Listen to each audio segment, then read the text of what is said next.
네, 피스 모델 이제 거의 막바지 왔고요.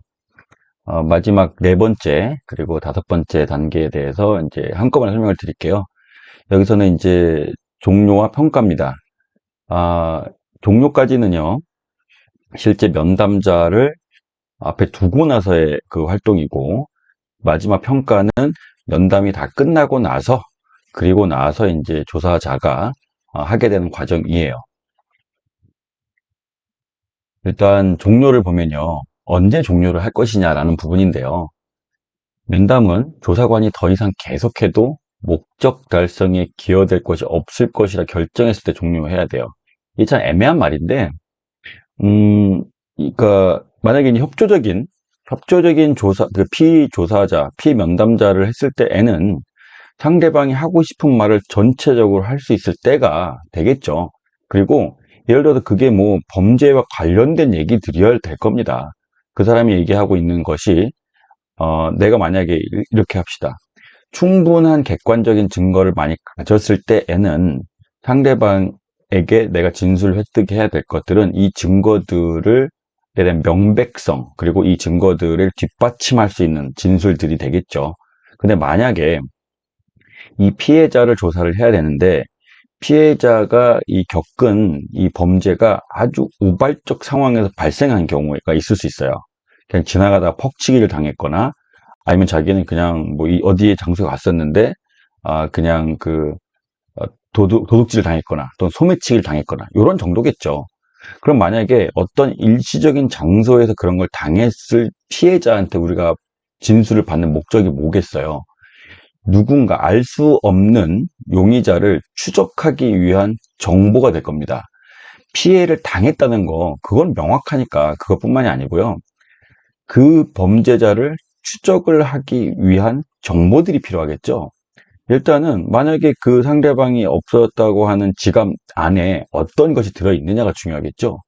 만약에 고가의 어떤 그 반지나 이런 것들이라고 하면 그 반지를 어디서 구입했는지, 그 반지의 모양이 어떤 것인지 이런 것들을 확인해야죠. 그래야만 이거를 도품을 수사하기 위한 정보를 활용할 거고, 만약에 그 장소, 시간을 정확히 하고, 만약에 범인이 이 사람을 지속적으로 따라왔을 가능성이 있는지 등을 확인하기 위해서는 이 피해자 동선이 필요하겠죠.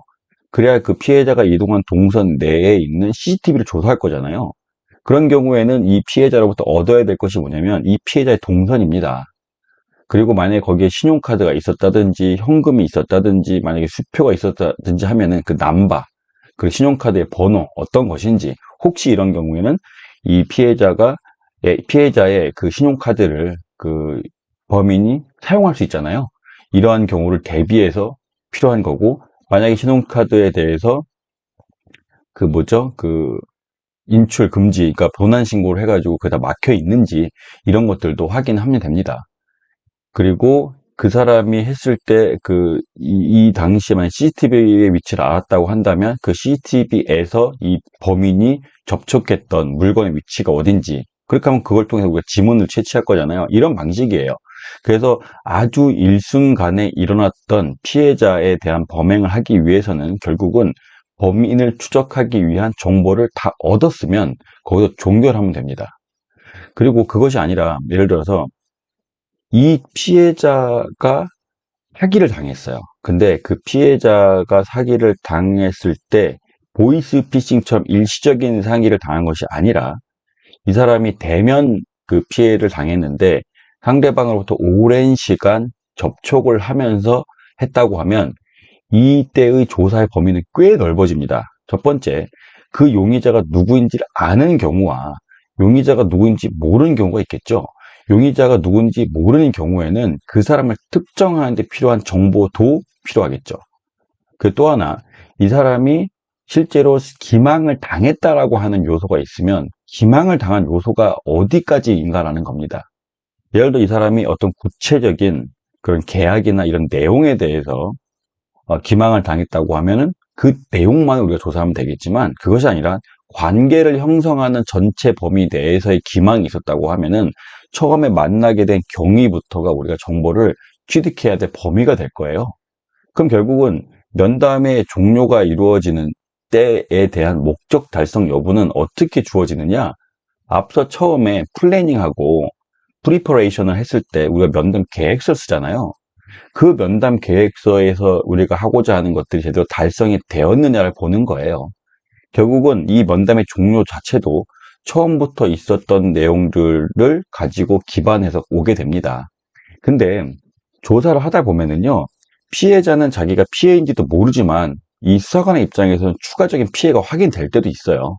그런 경우엔 다시 내가 애초에 조사를 했을 때는 사기에 대해서만 조사를 했으나 나중에 조사를 하다 보니까 스토킹까지 이어지거나 또는 협박까지 이어진다고 하면 또는 공갈로서 발전이 됐다고 하면 다시 애초에 원래 잡았던 면담 계획서의 범위를 넘어서잖아요. 그러면 그것까지 다 조사가 이루어진 다음에 면담이 종료가 되겠죠. 이런 방식이에요. 그래서 조사를 종료를 할 때는요, 지금 이 범죄 사건에 관련돼서 어떤 것이 일어났었고, 내가 조사할 목적이 무엇이고, 당시 조사받는 이유가 무엇인지에 대해 정확하게 합의가 됐고, 그걸 충분히 이해를 했는지를 확인하는 겁니다. 그리고 나도 역시 확인하고 싶은 한 사항을 다 확인했지만, 당신도 말하고 싶은 걸 다 말했는지를 확인해 줘야 돼요. 그리고 앞으로 당신에게 어떤 일이 일어날 수 있고 또는 또다시 당신이 부를 수도 있다든지 아니면 내가 이 사건을 어떤 방식으로 처리하는 과정들이 있을 것이라는 것들을 설명해 줘야 되죠. 그리고 지금에는 생각이 안 날 수 있어요. 하지만 당신도 역시 돌아가서 또는 당신 역시 또 다른 자료를 찾아보다 보니까 새로운 정보를 발견했을 때에는 당연히 저한테 알려줘야겠죠. 그런 것들을 여러분에게 협조적인 사람으로 만들어 놓으셔야 됩니다. 이게 종료 단계에 들어가고요. 그 다음에 이제 면담 종료 전에 이제 이런 것들을 한번 묻는 거죠, 스스로. 내가 묻기를 원하는 모든 질문들이 다 다루어졌을까? 그리고 피면담자가 제공할 수 있고 제공하고자 하는 모든 정보를 제공한 건지, 그리고 면담의 목적이 모두 이루어졌는지를 평가하는데, 만약에 이러한 요소를, 조사의 내용이 되게 간단한 경우에는 괜찮을 수 있지만, 조사의 내용이 되게 방대한 경우에는요, 중간중간 쉬는 시간을 가지면서 이런 걸 확인하셔야 돼요. 범죄 사실이 하나인지, 10개인지가 달라지잖아요.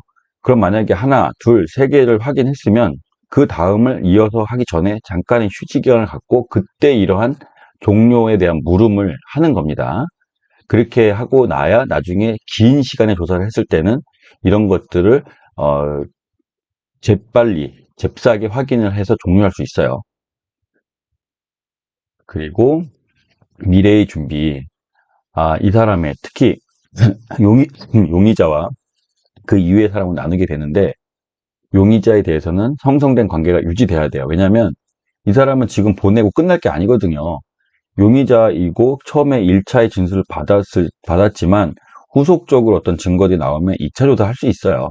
그러면 만약에 이 사람의 관계가 이루어질 건데 여기서 되게 모든 게 끝낸다라고 하는 인식을 주고 갈 부분이 아니고, 종료 시점까지도 앞서의 태도가 계속 이어져야만 다음에 2차 진술을 할 때도 특별한 라포 형성 없이 앞의 과정을 생략하고서라도 충분히 이제 면담이 제대로 이루어지죠. 그래서 이거 되게 유념하셔야 되고요. 그리고 당신이 조사를 받을 때 매우 공정하게 조사를 받았고, 그리고 조사관이 권위적이지 않고 당신이 충분히 진술을 했어. 특히 네가 변명하고자 하는 것들도 이 조사자한테 다 얘기한 거야 라는 인식을 가질 수 있게끔 해야 돼요. 그리고 이 용의자가 심지어 지금은 용의자의 혐의를 벗었다 손 치더라도 이 사람이 특히 범죄의 구성원일 수가 있거나 특히 이쪽 영역에서의 그런 것들을 가지고 다루고 있는 사람이라면 나중에 잠재적으로 이 조사자의 정보원이 될 수 있어요. 이러한 부분은 수사기관에만 있는 것이 아니고요. 마찬가지입니다. 내부 감사자도 그래요. 내부 감사자가 누군가를 이렇게 다루어서 이렇게 한번 그 조사를 한 경험이 있는데, 이 피조사자가 이 조사자와 감사자에 대한 신뢰를 가지고 갔잖아요. 그럼 그 사람이 겪게 되는 또 다른 회사 내의 비위나 이런 걸 알게 되면 그거를 충분히 쉽게 제보하게 됩니다. 그런 것들도 항상 유념해 하셔야 돼요. 그리고 목격자하고 피해자한테는요, 아까도 말씀드린 부분이에요. 나중에 사건에 대해서 더 많은 정보를 기억이 될 수 있습니다. 혹시 지금은 기억이 안 나도 기억이 난 경우에는 다시 알려주셔야 됩니다. 라고 하셔야 된다는 겁니다. 그리고 마지막에 이제 평가예요. 이게 마지막 단계인데, 이제 그 앞에서 종료해서 이제 해가지고 이제 피면담자를 집에 보냅니다. 보내고 나서 이제 정리를 하셔야죠. 지금 면담을 통해서 기존에 있는 정보를 확인하는 것들도 있었지만, 기존의 정보 이외에도 새로운 정보를 획득했을 거예요. 그러면 이 새로운 정보가 내가 지금 하고자 하는 이런 수사 또는 감사에 어떤 영향을 미치게 될 것인가. 그리고 이 새로운 정보를 토대로 해서 추가적인 증거들을 더 확보할 필요가 있는가. 이런 것들을 고민하셔야 돼요. 그래서 면담 후에 얻은 새로운 정보는 뭔지, 그리고 이 새로운 정보가 이전에 내가 갖고 있던 증거물의 가치에 변동을 초래했는지를 보셔야 됩니다. 예를 들어 내가 이 사람을 범인으로 지목하고 있는 증거를 5개를 가지고 있는데 어떠한 사람을 목격자나 또는 혐의자도 마찬가지겠죠.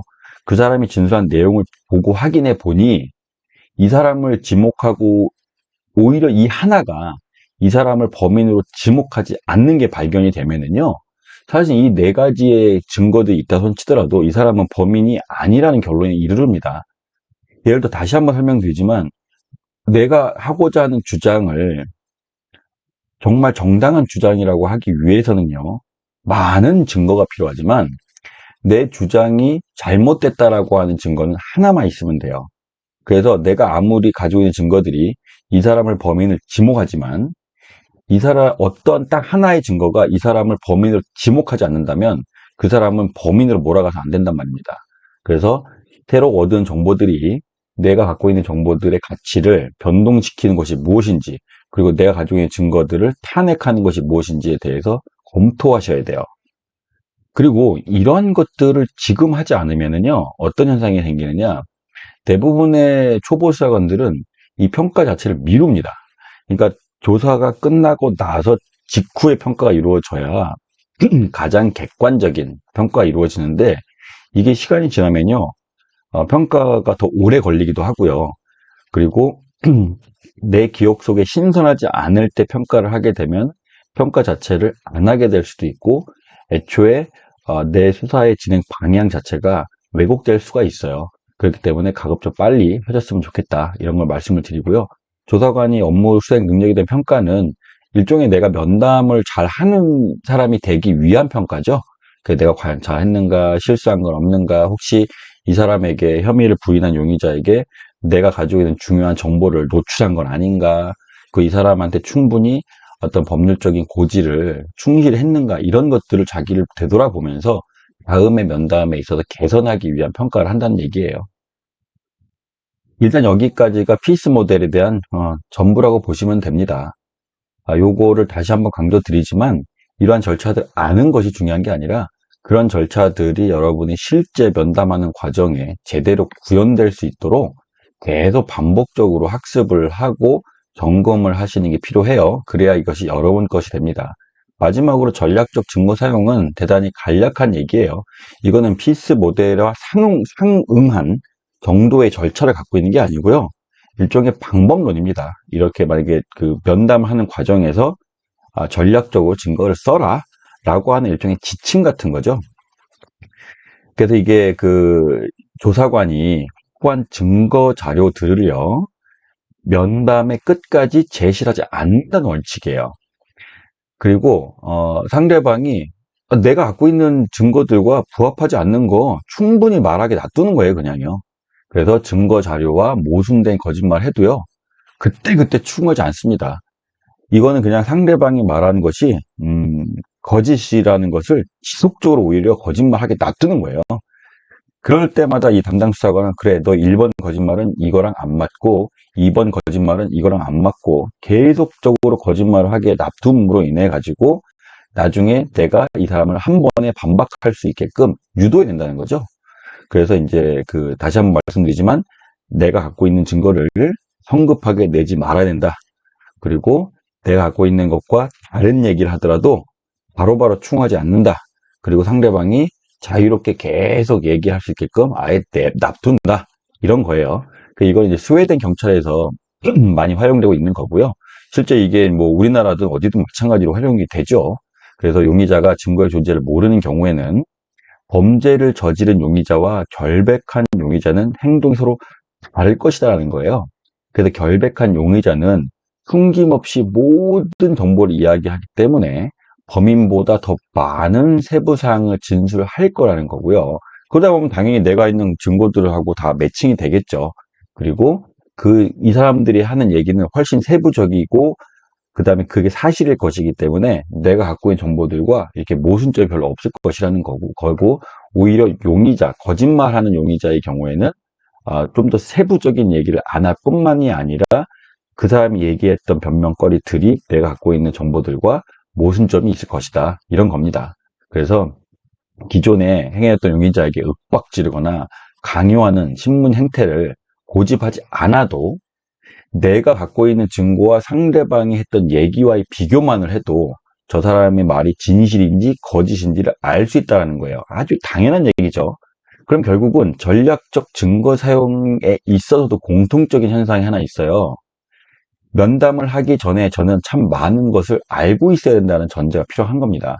피이스 기법에서도, 피이스 모델에서도 첫 번째 플래닝이란 단계에서 내가 갖고 있는 것을 다 정리하고 면담의 순서도 정하고, 그리고 내가 알고 있는 것들을 잘 계획서를 만들어 놓는 것도 마찬가지잖아요. 그러면은 그러한 피이스 모델을 잘 따를 때만이 역시 전략적 증거 사용이 유용합니다.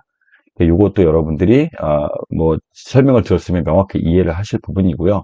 그렇게 하기 위하여는 방금 말씀드린 것처럼 계획과 준비 단계에서 아주 치밀하게 증거를 나열하고 자료를 이미 잘 검토해야 된다는 거고요.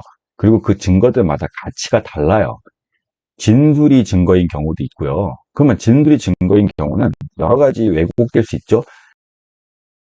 손 치더라도 왜곡된 정보일 수 있고, 그리고 아예 거짓말하는 피해자가 제시한 진술일 수도 있어요. 그런 경우에 이 증거 가치가 떨어지겠죠. 반면에 객관적으로 존재하는 물건들, 통화 기록, 금융 내역이라든지 이런 것들, CCTV 자료 이런 것들은 좀 더 객관적이잖아요. 그런 것들마다 다들 증거의 가치가 다릅니다. 그런 것들을 용의자가 과연 내가 면담을 할 때 어떠한 방식으로 부인하게 될 것인가. 만약에 저 사람이 그 장소를 갔을 거를 아예 부인하는 경우가 있을 수 있어요. 내가 그 장소를 갔던 걸 만약에 용의자가 장소를 간 걸 부인한 경우에는 나는 이러한 증거를 토대로 반박하게 할 거야. 만약에 한다고 부인하면 나는 이러한 증거로 반박할 거야. 만약에 용의자가 자기는 거짓말을 한 게 아니라고 부인할 것 같으면 이 사람이 거짓말을 했을 것을 입증할 수 있는 증거들을 내가 가지고 반박할 거야. 이런 식이죠.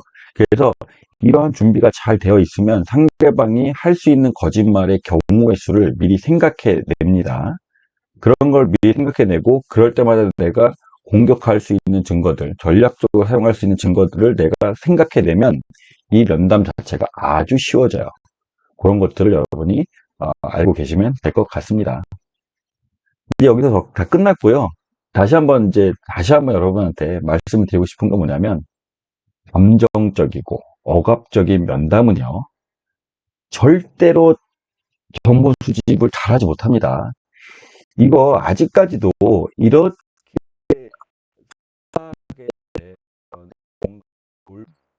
정보를 얻을 거라고 착각하는 사람이 있는데, 이건 대단히 원시적이고 초보적인 사람이에요. 예를 들어서 이제 옛날에 최근 이문정 검사라고 하는 분이 인터뷰에서 그런 말 했잖아요. 검사 선배들이 항상 하는 말이 있다고. 가는 말이 거칠어야 오는 말이 곱다. 가는 말이 거칠어야 오는 말이 곱다라고 하는 것을 검사들 세상에서는 자기들의 수사의 원칙인 것처럼 가르쳤다는 거죠. 이거는 상대방 억압하고 하면서 이용할 수 있으나 내가 과거의 진실을 밝혀내는 거하고는 아무 관계가 없고요. 오히려 역행합니다. 그래서 정보의 왜곡을 초래하기 때문에 정말 무고한 사람들을 감옥에 가둬놓는 결과를 초래하고 이런 것들이 사실은 많은 연구를 통해서 입증된 거예요. 이거는 뭐 반론의 여지가 있는 게 아닙니다. 그래서 면담은요, 항상 인간이 인간을 상대하고 서로 대등한 관계에서 권력적이지 않고 전혀 권위적이지 않은 상태에서의 대화다라는 것을 여러분들이 기억하시기를 바랍니다. 일단 긴 수업의 시리즈였죠. 이런 것들이 이제 사실은 다 들어보시고 여러분들의 어떤 면담, 그 조사, 수사에 조금이라도 도움이 됐으면 하는 바람입니다. 감사합니다.